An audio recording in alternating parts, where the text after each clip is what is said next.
എന്റെ യൂട്യൂബ് ചാനലിലേക്ക് ഏവർക്കും സ്വാഗതം. നമ്മൾ ഇന്ന് തുടരുന്നത് പ്രണയതീരം എന്ന പ്രണയകഥയുടെ അടുത്ത ഭാഗമാണ്. അധ്യായം 7. കാത്തിരിപ്പിന്റെ നാളുകൾ. കാലം ആർക്കും വേണ്ടി കാത്തു നിൽക്കാറില്ല. കൊച്ചിയിലെ തെരുവുകളിൽ വീണ്ടും മഴ പെയ്തു, വെയിൽ ഉദിച്ചു, കാറ്റ് വീശി. ജെറോം പോയിട്ട് ഇപ്പോൾ 1 വർഷം തികയുന്നു. ഫോർട്ട് കൊച്ചിയിലെ ആ പഴയ കലുങ്കിലും കഫേകളിലും അവന്റെ സംഗീതം നിലച്ചിട്ട് നാളുകളായി. എങ്കിലും കൊച്ചിയിലെ കടൽക്കാറ്റിന് ഇപ്പോഴും അവന്റെ പാട്ടിന്റെ ഒരു നേർത്ത ഈണമുള്ളതുപോലെ മരിയയ്ക്ക് തോന്നും. മരിയയുടെ ജീവിതം ഇപ്പോൾ ഒരു നിഴൽ പോലെയാണ്. അവൾ ചിരിക്കും, സംസാരിക്കും, പള്ളിയിൽ പോകും. പക്ഷേ അവളുടെ ഉള്ളിലെ ആ പഴയ മരിയ എവിടെയോ മാഞ്ഞുപോയിരുന്നു. പപ്പയുടെ നിർബന്ധത്തിന് വഴങ്ങി ആന്റണിയുമായുള്ള വിവാഹ നിശ്ചയം കഴിഞ്ഞു. പള്ളിയിൽ വിളിച്ചു ചൊല്ലുന്നതും കാത്ത് ആ വലിയ വീട് ഒരുങ്ങി നിൽക്കുകയാണ്. ആന്റണി ബംഗളൂരുവിൽ നിന്ന് ഇടയ്ക്കിടെ വരും. വില കൂടിയ സമ്മാനങ്ങളും വസ്ത്രങ്ങളും അവൾക്കായി കൊണ്ടുവരും. പക്ഷെ മരിയയ്ക്ക് അവയൊന്നും കാണാനുള്ള കണ്ണുണ്ടായിരുന്നില്ല. അവൾ ഓരോ ദിവസവും ഉണരുന്നത് ഒരു പ്രതീക്ഷയോടെയാണ്. എവിടെയെങ്കിലും ജെറോമിന്റെ ഒരു വാർത്ത കേൾക്കുമോ? അവൻ എവിടെയായിരിക്കും? ചെന്നൈയിലെ ആ വലിയ നഗരത്തിൽ അവൻ പട്ടിണി കിടക്കുകയാണോ, അതോ അവന്റെ സ്വപ്നങ്ങൾ പൂവണിയുകയാണോ? അതേസമയം ചെന്നൈയിലെ തിരക്കേറിയ ഒരു റെക്കോർഡിംഗ് സ്റ്റുഡിയോയിൽ ജെറോം കഠിനാധ്വാനത്തിലായിരുന്നു. കൊച്ചിയിൽ നിന്ന് വന്ന ആ പഴയ ഗിറ്റാർ പാട്ടുകാരനല്ല അവനിപ്പോൾ. അവന്റെ കണ്ണുകളിൽ ഒരു ലക്ഷ്യമുണ്ട്. വിശപ്പും ഏകാന്തതയും അവനെ വല്ലാതെ തളർത്തിയിരുന്നു. പല രാത്രികളിലും ചെന്നൈയിലെ പ്ലാറ്റ്ഫോമുകളിൽ ഗിറ്റാർ പെട്ടി തലയിണയാക്കി അവൻ ഉറങ്ങിയിട്ടുണ്ട്. പല സംഗീത സംവിധായകരുടെയും ഓഫീസുകളിൽ അവൻ കയറിയിറങ്ങി. മിക്കവരും അവനെ ആട്ടിയോടിച്ചു. പക്ഷെ ഒടുവിൽ ഭാഗ്യം അവനെ തേടിയെത്തി. ഒരു തമിഴ് സിനിമയിലെ ചെറിയൊരു പാട്ട് പാടാൻ അവൻ അവസരം ലഭിച്ചു. അവന്റെ ആത്മാവ് തൊട്ടുവിളിച്ച ആ ശബ്ദം തമിഴ്നാട് ഏറ്റെടുത്തു. ജെറോം ഇപ്പോൾ ഒരു തമിഴ് സിനിമയുടെ സംഗീത സംവിധായകനായി മാറിയിരിക്കുന്നു. അവന്റെ പേര് പത്രങ്ങളിലും പോസ്റ്ററുകളിലും വരാൻ തുടങ്ങി. പക്ഷേ ലോകം തന്നെ പുകഴ്ത്തുമ്പോഴും ജെറോമിന്റെ മനസ്സ് കൊച്ചിയിലെ ആ കടൽ തീരത്തായിരുന്നു. അവൻ തന്റെ ഓരോ ഈണത്തിലും മരിയയുടെ ഓർമ്മകൾ ഒളിപ്പിച്ചു വെച്ചു. അവൻ ഒരു പുതിയ ആൽബം തയ്യാറാക്കുകയായിരുന്നു. അതിന്റെ പേര് അവൻ നേരത്തെ തന്നെ ഉറപ്പിച്ചിരുന്നു: പ്രണയതീരം. മരിയയ്ക്കുള്ള അവന്റെ പ്രണയലേഖനമായിരുന്നു ആ ആൽബം. കൊച്ചിയിൽ മരിയ തന്റെ മുറിയുടെ ജനാലയിലൂടെ കടൽ നോക്കി നിൽക്കുകയായിരുന്നു. അവളുടെ മമ്മ മറിയാമ്മ മുറിയിലേക്ക് വന്നു. മോളെ, നീ എന്തിനാണിങ്ങനെ നീറുന്നത്? ജെറോം പോയി. അവൻ നിന്നെ മറന്നു കാണും. അവനിപ്പോൾ വലിയ നിലയിലാണെന്നൊക്കെ കേൾക്കുന്നു. പക്ഷെ അവൻ നിന്നെ ഒരിക്കലെങ്കിലും വിളിച്ചോ? ഒരു കത്തെങ്കിലും അയച്ചോ? മരിയ പതുക്കെ ചിരിച്ചു. മമ്മിക്ക് അറിയില്ല. അവൻ പാടുന്നത് എനിക്ക് വേണ്ടിയാണ്. ഈ കാറ്റിലൂടെ അവൻ സംസാരിക്കുന്നത് മമ്മി കേൾക്കുന്നില്ലേ? അവൻ എന്നെ മറക്കില്ല മമ്മി. മരിക്കുവോളം അവൻ എന്റെ കൂടെയുണ്ടാകും. മറിയാമ്മ നെടുവീർപ്പിട്ടു. അടുത്ത മാസമാണ് നിന്റെ വിവാഹം. പപ്പയെല്ലാം നിശ്ചയിച്ചു കഴിഞ്ഞു. ആന്റണി നല്ലൊരു പയ്യനാണ്. മരിയൊന്നും മിണ്ടിയില്ല. അവൾ തന്റെ കയ്യിലിരുന്ന ആ പഴയ കത്തൊന്നുകൂടി എടുത്തു നോക്കി. ജെറോം പോകുമ്പോൾ നൽകിയ ആ കത്ത്. അതിലെ അക്ഷരങ്ങൾ മാഞ്ഞു തുടങ്ങിയിരിക്കുന്നു. പക്ഷെ അവളുടെ മനസ്സിൽ അവ ഇപ്പോഴും പച്ച പിടിച്ചു നിൽക്കുന്നു. അന്ന് വൈകുന്നേരം ഫോർട്ട് കൊച്ചിയിലെ ഒരു തുണിക്കടയിൽ നിൽക്കുമ്പോൾ മരിയ ഒരു പാട്ട് കേട്ടു. അടുത്തുള്ള ഒരു റേഡിയോയിൽ നിന്ന് ഒഴുകി വരുന്ന മനോഹരമായ ഒരു ഈണം. ആ ശബ്ദം കേട്ടപ്പോൾ മരിയയുടെ ഹൃദയം ഒരു നിമിഷം നിലച്ചുപോയി. അത് അവനായിരുന്നു, ജെറോം. അവൾ ആ കടയ്ക്ക് മുന്നിൽ തരിച്ചു നിന്നു. ആളുകൾ തിരക്ക് കൂട്ടി കടന്നു പോകുന്നു.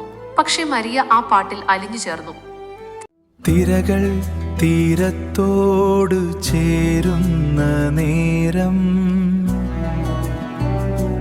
നിന്റെ ഓർമ്മകൾ എന്നെ പുൽകുന്നു. നമ്മൾ കണ്ട ആ മഴവിൽ താഴെ ഞാൻ നിനക്കായി കാത്തു നിൽക്കുന്നു. മരിയയുടെ കണ്ണുകളിൽ നിന്ന് കണ്ണുനീർ ധാരധാരയായി ഒഴുകി. അവൾ ഉറക്കെ കരഞ്ഞു. ആളുകൾ അവളെ അത്ഭുതത്തോടെ നോക്കി. പക്ഷേ അവൾക്കതൊന്നും പ്രശ്നമായിരുന്നില്ല. അവൻ തന്നെ മറന്നിട്ടില്ല. അവൻ തനിക്ക് വേണ്ടി പാടുകയാണ്. പ്രണയതീരത്തെ ആ തടവുകാരിക്ക് തന്റെ പ്രിയപ്പെട്ടവൻ സന്ദേശം അയച്ചിരിക്കുന്നു. വിവാഹത്തിന് ഇനി ആഴ്ചകൾ മാത്രം ബാക്കി. ജെറോം വരുമോ? അതോ ഈ പാട്ട് വെറുമൊരു യാത്രമൊഴിയാണോ? കൊച്ചിയിലെ ആകാശം വീണ്ടും കറുത്തിരുണ്ടു. ഒരു വലിയ കൊടുങ്കാറ്റിന്റെ മുന്നോടിയെന്നോണം കടലിരമ്പാൻ തുടങ്ങി. അധ്യായം 8. അപ്രതീക്ഷിത കൂടിക്കാഴ്ച. കൊച്ചി നഗരം അന്ന് ഒരു വലിയ ആഘോഷത്തിന്റെ തിരക്കിലായിരുന്നു. മറൈൻ ഡ്രൈവിലെ ആഡംബര ഹോട്ടലിൽ ഒരു വലിയ വിവാഹ റിസപ്ഷൻ നടക്കുന്നു.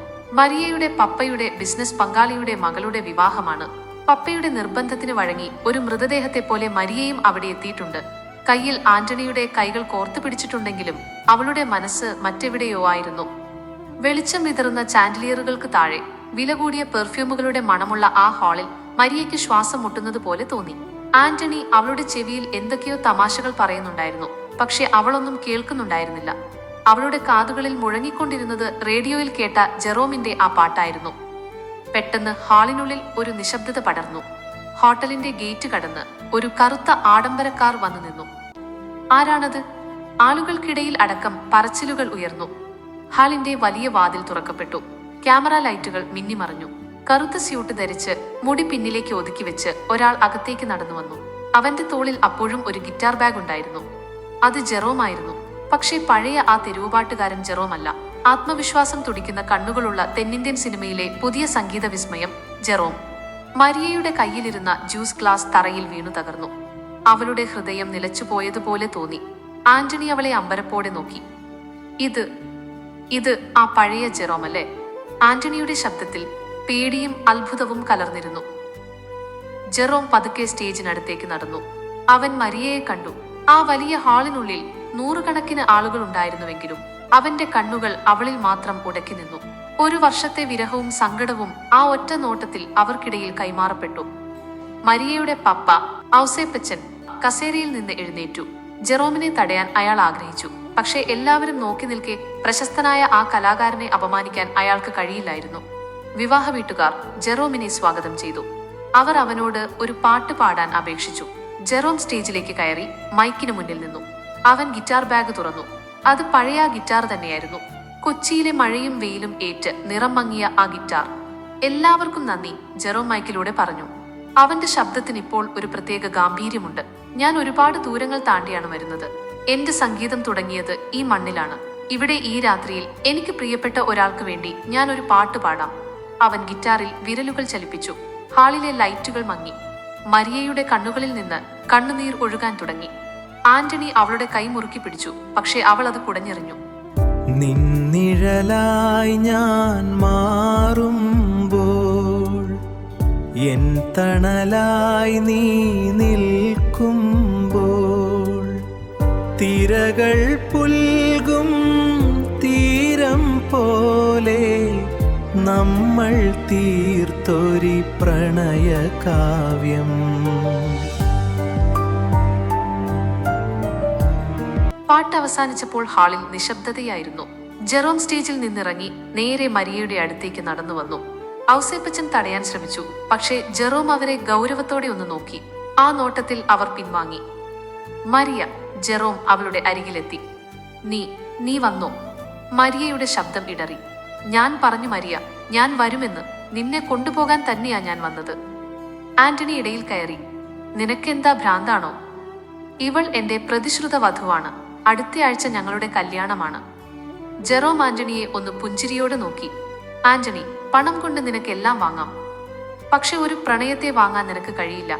മരിയയുടെ മനസ്സ് എന്നോടൊപ്പമാണ്. അത് നിനക്ക് ഒരിക്കലും കിട്ടില്ല. ഔസേപ്പച്ചൻ ദേഷ്യത്തോടെ അലറി. ജെറോം, നീ ഇപ്പോൾ വലിയ ആളായിരിക്കാം.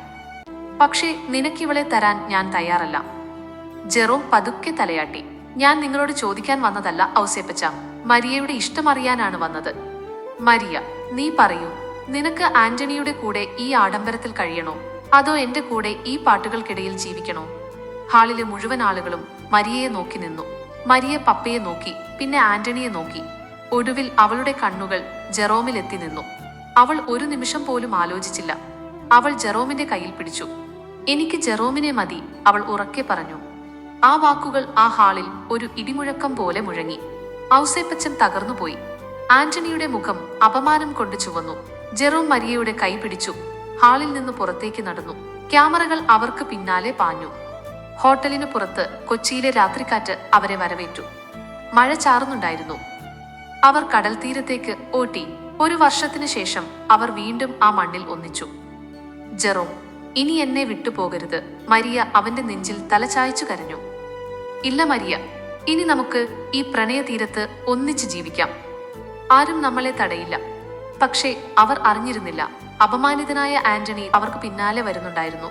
അവന്റെ ഉള്ളിൽ പ്രതികാരത്തിന്റെ തീ എരിയുകയായിരുന്നു. പ്രണയതീരത്ത് ഒരു വലിയ അപകടം കാത്തിരിക്കുന്നുണ്ടായിരുന്നു. ഈ കഥയുടെ ബാക്കി ഭാഗങ്ങൾ കേൾക്കാൻ ദയവായി ഈ ചാനൽ സബ്സ്ക്രൈബ് ചെയ്യുക. വീഡിയോ ഇഷ്ടപ്പെട്ടെങ്കിൽ ലൈക്ക് ചെയ്യാനും കൂട്ടുകാർക്ക് ഷെയർ ചെയ്യാനും മറക്കരുത്. എല്ലാവർക്കും നന്ദി.